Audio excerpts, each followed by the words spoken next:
E você falou uma coisa que quase ninguém fala e que eu só vi você e o Reinaldo Azevedo da Veja comentarem o assunto, que é o Fórum de São Paulo. Sim. De imediato, ele parece um pouco absurdo. Sim. E ele é absurdo. Na sua opinião, ele é um fato, ele é uma lenda, está caminhando para se tornar realidade?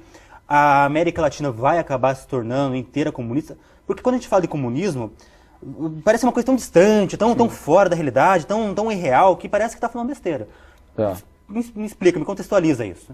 O PT realmente, você disse várias vezes que o PT está caminhando para uma ditadura comunista. Isso não é exagero?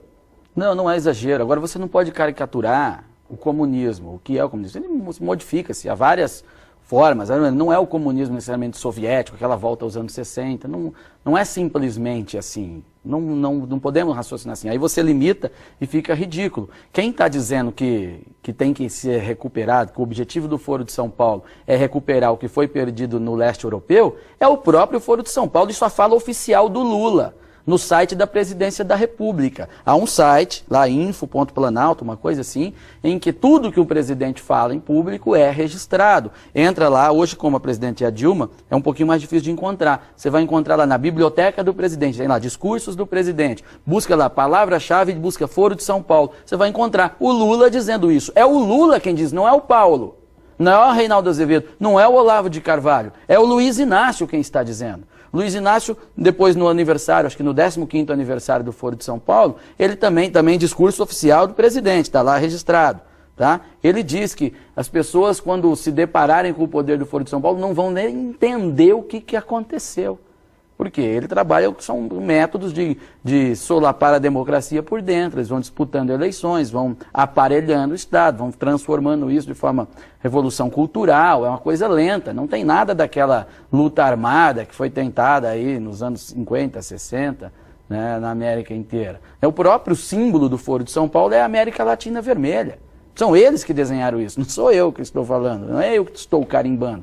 Isso consta nos documentos deles. Há atas do Foro, há vídeos do Foro de São Paulo, hoje você encontra isso no YouTube, facilmente, eles exaltando viva Cuba, viva o socialismo, viva Fidel Castro.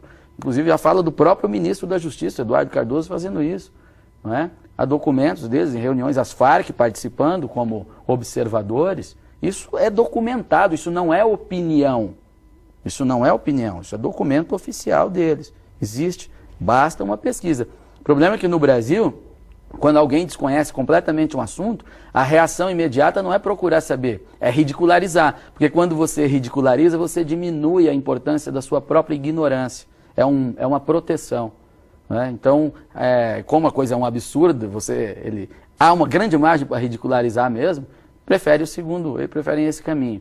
Mas quem for estudar, quem pesquisar, está tão facinho. O Google ajuda bastante. Vai encontrar lá atas oficiais, vai encontrar uma série de coisas. Então, Venezuela, Argentina, Brasil, Uruguai, o fato desses governos existirem da forma que existe não é uma simples coincidência? Não, de forma alguma. Tanto que o Brasil é visto como a grande mãe que tem que fomentar esses regimes. Por isso que o Brasil arquitetou, junto com o governo da Bolívia, sim, posso afirmar isso, a tomada da Petrobras pelo Evo Morales. Só basta você olhar a reação do governo brasileiro, que não foi uma não reação. Inclusive autoridades do governo brasileiro, na época, Marco Aurélio Garcia, aqueles caras todos dizendo, a gente compreende a Bolívia. Ou seja, é um negócio que eles estavam de acordo, uma questão de patrimônio. Depois o BNDES, o Brasil ainda financiou para a Bolívia, depois de ter o seu patrimônio tomado pela Bolívia, o Brasil ainda financiou a estrada na Bolívia, a Transcocaleira, com muitos milhões lá. O Brasil financia via BNDES uma série de atividades em todos esses países. O Brasil aceitou rever com o Paraguai o Tratado de Itaipu, para a gente pagar mais caro, mais além do que já estava tratado, pela energia da usina que nós construímos. Não é? Isso é sempre para dar respiro, é dar gordura para que e recursos para que esses governos consigam legitimidade popular. Isso é um método.